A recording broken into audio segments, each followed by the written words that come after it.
ఈ మాత్రం సౌందర్యానికి ఇంత దాసులు అయిపోయావే. ఇంతకన్నా లోకోత్తరమైన సౌందర్యాన్ని చూస్తే ఇంకేమైపోతావు? ఇంతకన్నా సౌందర్యమా? ఉండదు కాక ఉండదు. అరే ఇంతకు ఏం చేస్తావు అంటున్నా. అరే అనుకోవడానికి ఆస్కారమే లేదు అంటున్నా. అరే ఒకవేళ ఉంటే ఏం చేస్తావు అంటున్నా.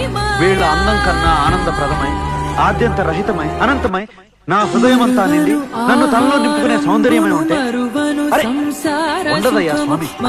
ఉంటే ఏం చేస్తావయ్యా? ఆ సౌందర్యానికే దాసం. అంతేరా?